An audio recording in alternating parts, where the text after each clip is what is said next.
pandemi seperti sekarang ini, kita banyak mendengar, menyaksikan, atau mengalami kejadian yang kurang menyenangkan. Misalnya ada orang yang kita kenal tertular virus COVID, atau bahkan sampai meninggal. Banyak juga berita mengenai pemutusan hubungan kerja di beberapa tempat. Juga ada bencana alam yang terjadi di beberapa wilayah negara kita. Situasi saat ini memang penuh dengan ketidakpastian dan kita rentan akan peristiwa kehilangan atau berduka. Kali ini, saya Dr. Maria Ira Hendrata akan membahas mengenai melewati masa berduka. Saat kita mengalami kehilangan, timbul rasa berduka. Berduka sebenarnya adalah reaksi yang alami terjadi saat seseorang mengalami kehilangan. Bentuk kehilangan ini sendiri bisa bermacam-macam, misalnya kehilangan orang yang kita sayangi karena meninggal atau karena perceraian. Bisa juga kehilangan tempat tinggal dalam situasi bencana, kehilangan pekerjaan, atau juga kehilangan kontak sosial karena sekarang saat ini kita tidak lagi bisa bebas bertemu dengan teman-teman di kantor, di tempat-tempat lain, atau di sekolah, atau di kampus. Selain itu, perubahan-perubahan dalam hidup juga bisa menimbulkan rasa duka. Misalnya, baru pindah kerja atau baru pindah rumah. Saat kita mendengar atau mengalami kejadian yang buruk, ada proses yang kita alami. Proses ini dikenal dengan 5 stages of grief by Kubler-Ross. Fase ini terdiri dari 5 tahapan. Yang pertama, denial atau penolakan, yaitu kita seperti tidak percaya bahwa kejadian tersebut betul terjadi. Contohnya saat kita didiagnosa suatu penyakit oleh dokter, maka bisa jadi kita menganggap bahwa hasil pemeriksaan itu tidak benar atau mungkin salah nama. Lalu kita merasa kaget, kita merasa bingung, takut, atau malah merasa datar-datar saja.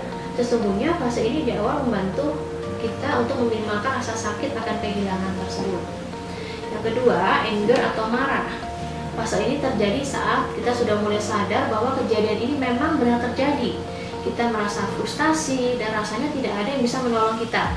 Kata-kata yang sering muncul adalah, kenapa aku? Kenapa hidup ini tidak adil? Dan sebagainya. Kita bisa marah pada semua orang, misalnya pada orang yang meninggalkan kita, pada diri sendiri, pada orang di sekitar kita, pada dokter misalnya saat kita mendapat diagnosa tersebut dari dokter, atau bahkan pada Tuhan. Kemarahan ini adalah suatu hal yang alami dan sebaiknya tidak ditahan. Selanjutnya yang ketiga adalah bargaining atau tawar-menawar. Anda mulai berandai-andai dan menyesali hal-hal yang mungkin bisa dilakukan untuk mencegah peristiwa kehilangan tersebut. Fase ini memberikan suatu harapan yang palsu. Kita akan sering berkata, seandainya jika, seandainya saya dulu begini, maka mungkin hal ini tidak akan terjadi. Seandainya saya bawa orang tua saya ke dokter lebih awal, mungkin orang tua saya tidak akan meninggal, dan sebagainya. Berikutnya, fase depresi. Anda merasa sedih saat Anda menyadari apa yang terjadi dan bagaimana efeknya ke kehidupan Anda saat ini. Gejalanya adalah perasaan sedih, menangis, sulit tidur, tidak nafsu makan, merasa sendirian, penuh penyesalan, dan bisa ada ide untuk mengakhiri hidup. Yang kelima adalah fase acceptance atau penerimaan. Ini adalah fase yang terakhir. Namun bukan berarti kita sudah bebas dari rasa sedih, tapi kita sudah bisa ikhlas menerima kejadian tersebut. Anda belajar untuk hidup di situasi saat ini bahwa memang situasi ini bukan situasi yang baik, tapi saya akan baik-baik saja dan saya bisa menjalaninya. Proses atau tahapan ini tidak selalu berjalan maju. Bisa jadi pada suatu hari Anda telah bergerak ke fase ketiga, namun keesokan harinya Anda kembali lagi ke fase pertama. 5 tahapan tersebut juga tidak selalu harus dilewati semuanya. Bisa jadi ada orang yang hanya melewati 2 tahapan saja. Reaksi setiap orang juga berbeda-beda dan sangat personal. Ada yang malah terdiam, ada yang menangis, ada yang histeris.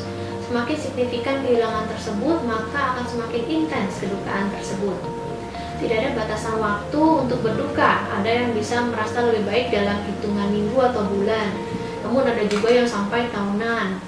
Jika kita melihat foto orang yang meninggalkan kita atau mungkin mendengar lagu yang mengingatkan kita akan memori yang menyedihkan, bisa jadi rasa duka tersebut terpicu kembali. Nah, apa yang bisa dilakukan untuk mengatasi kedukaan?